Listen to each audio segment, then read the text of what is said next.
Well, returnees and other folks who have quote unquote disposable income always ask questions about investments that can generate passive income in the village.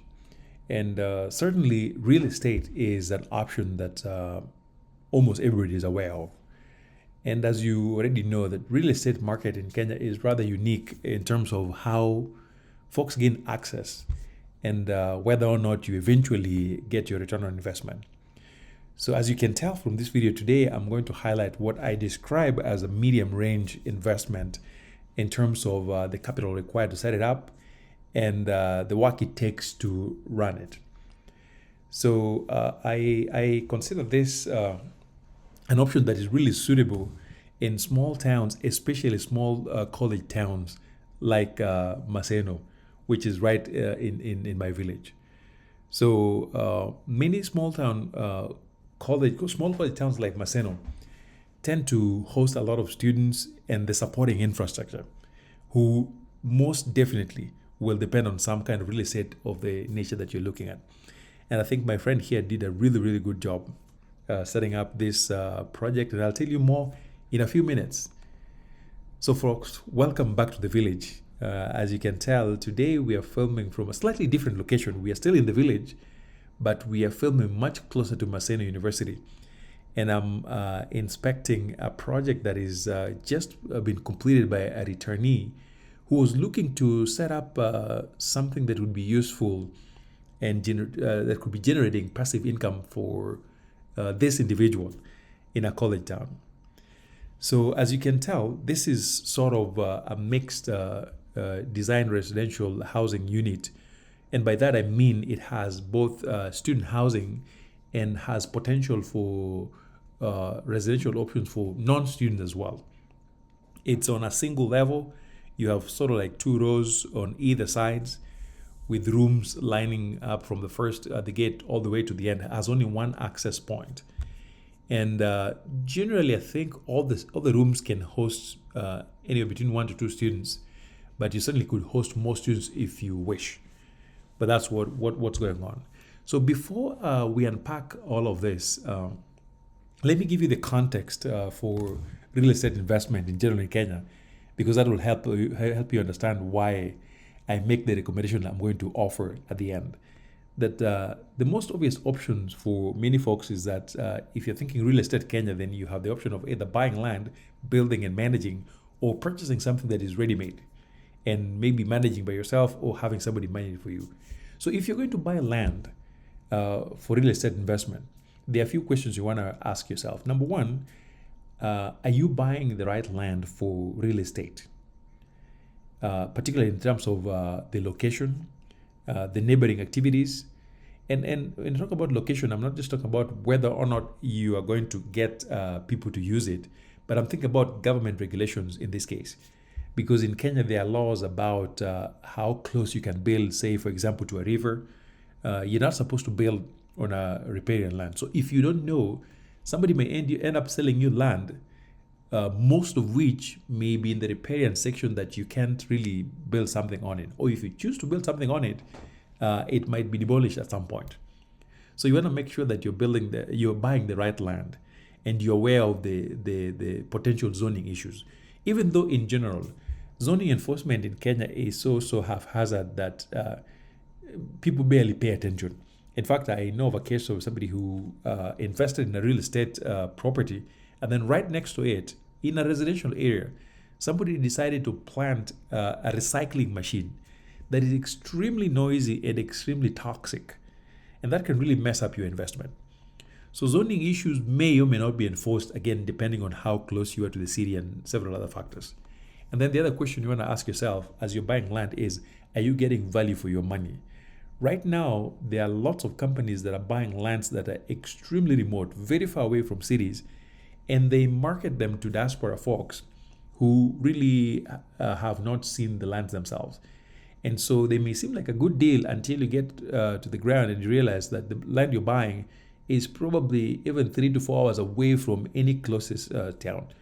And I had that experience recently when I went to Nairobi and somebody was selling us land. And then when we went visiting it, we drove nearly 2 hours.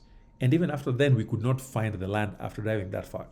So you want to be careful about whether or not you're getting value for your money, given where the land is located. And then you want to think about whether or not you're actually even eligible to own land.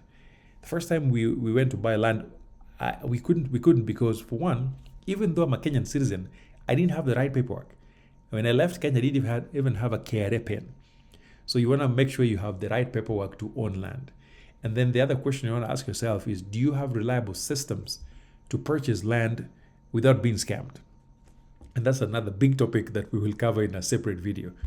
And then, of course, the other question is, assuming everything checks out and you've got the land, do you have the infrastructure to hire a contractor and supervise them? Because that may be a very tough process, especially when you're doing this remotely. So the other option that I mentioned earlier is buying ready-made investment property. That is something that is already built up.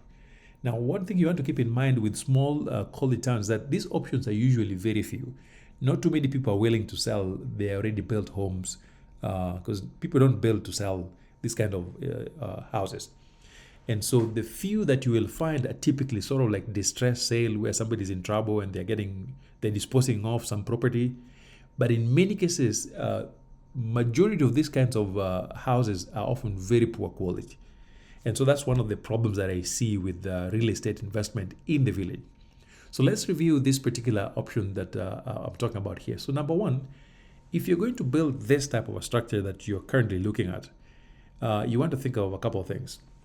So you want to think about whether or not you are building something that is for students or for other purposes. Because in college towns, you can actually build things other than student housing, which may include conference facilities, dining, or even structures for businesses to hire. Because there are lots of businesses, especially shops, M-Pesa, hotel, and things like that. So you don't have to build student housing. There's many options which could either be done through a permanent building or even through partitioned shipping containers.